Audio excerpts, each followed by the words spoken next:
여러분 안녕하십니까? 김준원 기술사입니다. 여러분 폭염에 현장 관리하시느라고 노고가 많으십니다. 오늘 여러분들에게 말씀드릴 주제는 기술사 최단계 합격 전략입니다. 여러분 우리의 인생은 너무나 짧습니다.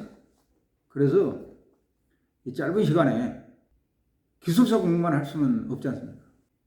기술사 공부를 최대한 빨리 끝내고 합격해서 돈을 어느 정도 벌면서 좀 인생을 즐겨야 하지 않겠습니까? 그러려면 빨리 합격해야 됩니다. 빨리 합격하는 방법은 여러분 스스로도 많이 알 겁니다. 그러나 어느 경우는 실천을 못하는 경우도 있고, 그러나 또 일부는 또 그 방법을 모르는 사람이 있습니다. 그래서 제가 오늘 한 3가지를 여러분들에게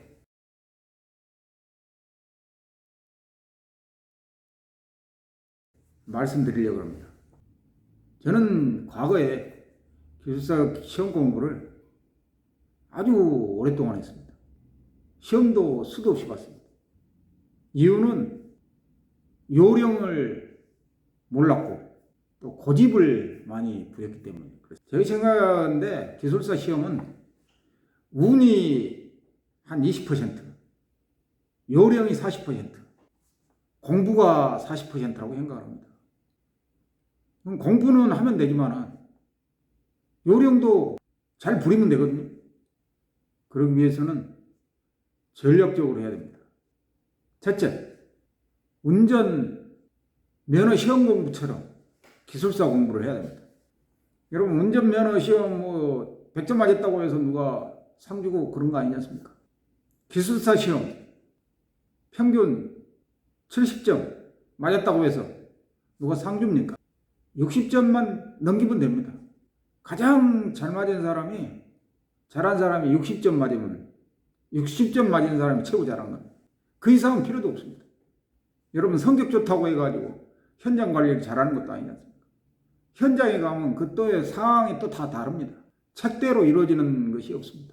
그래서 목적을 정확하게 해야 됩니다. 운전면허 시험 공부하는 것처럼 하겠다. 그래서 빨리 합격하겠다. 그럼 운전면허 시험 공부를 어떻게 합니까, 여러분? 문제집 보고 나올 문제들, 가장 많이 나왔던 문제들 위주로 시험 공부를 하지 않습니까? 그게 첫째입니다. 예전에 중요하다고 60% 이상 계속 출제된 문제, 혹은 70% 이상 계속 출제된 문제는 반드시 또 출제됩니다. 왜냐하면 그 문제를 출제를 안 하면 60점을 맞추기도 힘들어요. 교수님들이 억지로 그냥 점수를 올려야 되는 상황이십니다. 그러니까 어렵게 낼 수도 없고요. 또 핵심 문제들을 또 우리가 모른다면은 현장에 가서 그 핵심 문제 정도만 알면은 현장 관리하는 데 이상 없고, 시공하는 데 문제점 없고, 품질에 문제 없고, 안전된 문제점이 없고, 공정 관리하는 데 문제점이 없는데 핵심 말고도 알 이유가 없는 겁니다. 불필요한 공부라는 거죠. 그래서 핵심 문제를 매년 관연도 문제를 분석했을 때 70% 이상 혹은 60% 이상 계속 출제됐던 문제, 그 문제를 먼저 제대로 잘 풀어야 됩니다. 그거에 운전면허 시험 공부하는 처럼 하는 겁니다. 근데 저는 과거에 그렇게 안 했습니다. 나올똥말똥한 그런 문제들을 가지고 공부를 했었죠. 시간 낭비입니다. 그러니까 계속 저도 불합격했었어요. 두 번째, 인풋보다 아웃풋 하는 연습을 많이 해야 됩니다. 기술사 시험은 무슨 공부? 여러분들이 써야만이 합격을 하든지 불합격하든지 하는 거 아닙니까? 안 쓰고 어떻게 합격을 하겠습니까? 근데 많은 사람들이 쓰는 연습을 귀찮아해요. 그 기술사 합격하기가 힘듭니다. 그래가지고 쓰는 연습을 더 많이 해야 돼요. 공부를 했으면은 자기 스스로 내가 얼마나 알고 있는지 그것을 스탑워치를 옆에 놓고 여러분들이 시간을 재야 됩니다. 10분 혹은 25분 내에 작성할 수 있도록, 약술은 10분, 논술은 25분, 그 안에 여러분들이 작성할 수 있도록 해당 페이지만큼 1페이지 내지는 2.5페이지 이렇게 해서 여러분들이 그 연습을 더 많이 해야 됩니다. 아웃풋 연습. 즉 아웃풋 연습을 하는 것은 여러분들 뇌가 메타인지 상태로 들어가게 하는 거예요. 내가 그 시험을 9번 연습을 하다 보면 내가 뭘 모르는지 알지 않습니까? 시험 보고 나서 모범 여러분들이 노트에 정리한 거하고 비교해보면 어느 게 누락이 됐는지, 어느 그림이 빠졌는지, 어느 도표가 빠졌는지 이것을 여러분들이 알 수 있지 않습니까? 그 순간에 메타인지가 되는 거예요. 그래서 9번 연습을 많이 해야 되는 거예요. 기술사는 서술 시험이고, 즉 논술 시험이고 약술 시험이기 때문에 그렇다는 거예요. 9번 연습을 저는 과거에 안 했어요. 머리로만 했어요. 그러니까 수십 번 떨어져. 그렇게 공부했기 때문에 수십 번 떨어져도 싸다. 셋째, 지식의 변비에 걸려서는 안 됩니다. 지식의 변비. 여러분, 지식의 변비가 뭡니까? 아는 것은 엄청 많아요. 머릿속에 막 많이 넣어놨어요. 근데 시험장에 쓰려면 안 나오는 거예요. 이 지식의 변비입니다. 저희 화장실에 가면은 큰 것이 안 나오면 어떻게 해야 됩니까? 고생하지 않습니까? 시험장에 가서 엄청나게 많이 넣어놨어요, 머릿속에. 그 순간 안 나오면 어떻게 되는 겁니까? 지식의 변비입니다. 머리에 꽉 채워놨고. 저도 과거에 그것 때문에 계속 떨어진 거예요. 지식의 변비 때문에. 욕심은 있어가지고 그냥 제자리에 앉아서 맨날 외우기만 하는 거예요. 주구장창. 진도 나가면서 또 외우고, 진도 나가면서 또 외우고. 그러니까 조금 전에 이야기했던 9번 연습을 안 하고 진도만 계속 나가는 거예요. 암기만 계속 하는 거예요. 근데 나중에 그게 시험장에서는 즉각 안 나오는 거예요. 그래서 떨어지는 거예요. 즉 여러분들이 즉각 나오도록 머릿속으로도 키워드를 상기하는 연습, 그림을 상기하는 연습, 혹은 표를 상기하는 연습 이런 걸 하고 또 실전 상황과 같이 시험장에서처럼 문제지에 답안지에 여러분들이 그걸 작성하는 연습을 계속 한다면 금방 합격하죠. 지식의 변비에 걸리면 안 됩니다. 우리 머릿속에 아무리 많은 거 있어도 그걸 시험장에서 풀어내지 못하면 그것은 의미가 없는 거예요. 공부를 헛한 거다. 그렇게 해서는 안 된다. 여러분이 머리가 다른 사람보다 떨어져서 계속 불합격하는 거 아니에요. 이 세 가지를 여러분들이 안 하기 때문에 떨어지는 거예요. 그리고 한 가지를 더 말씀을 드린다면, 여러분들이 만약에 학원을 다닌다면 제발 그 답안을 어떻게 작성하는지 그런 것들을 교수님들이 이야기를 할 거예요. 답안 작성 요령. 그 요령대로 여러분들이 하셔야 돼요.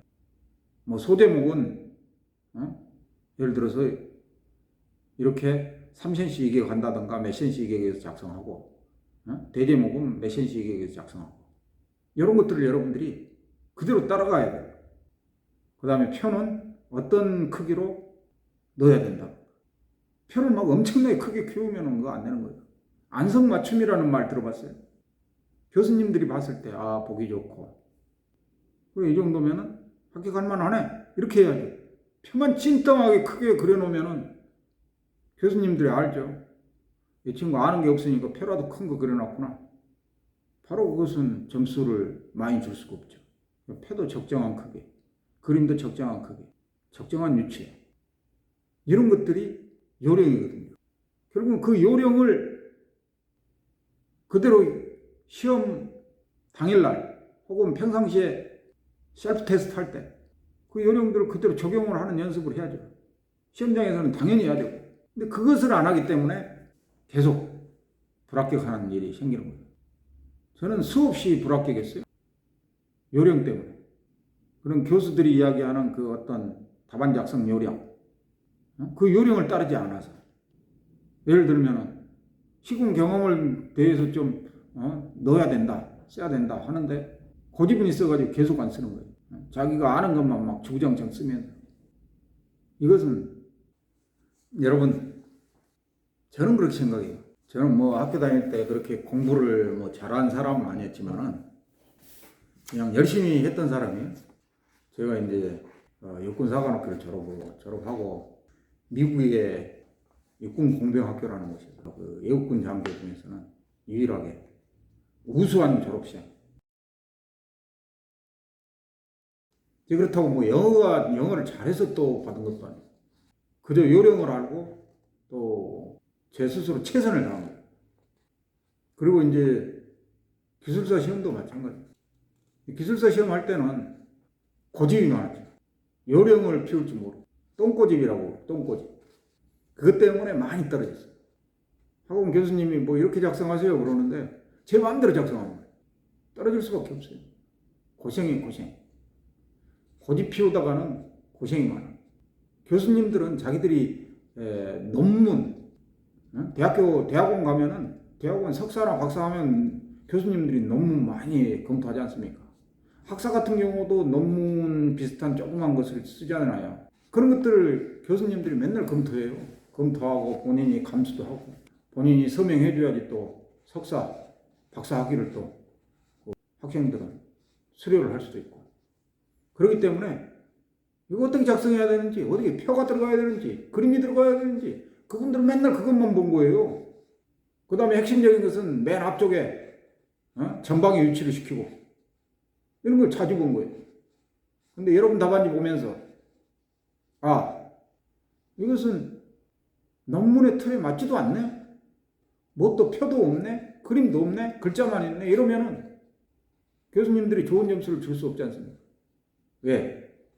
자기들은 계속해서 그 대학생들, 자기 제자들을 교육할 때 그런 식으로 교육을 했고 또 평가를 할 때 또 그렇게 했었고 그게 몸에 붙어 있는 거예요. 근데 여러분들이 여러분 방식대로 작성한 것을 교수님을 어떻게 설득을 하겠어요? 여러분 방식으로 작성한 것은 교수님 설득 안 나갑니다.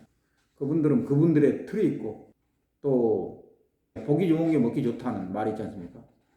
그런 것을 또 교수님들은 선호하기 때문에. 그래서 여러분 오늘 여러분들에게 말씀드린 세 가지를 다시 한번 말씀드리겠습니다. 여러분들이 그 세 가지만 고쳐도 여러분들은 합격할 수 있어요. 실력이 없어서 합격한 게 아니고 요령이 없어서 합격을 못한 겁니다. 요령.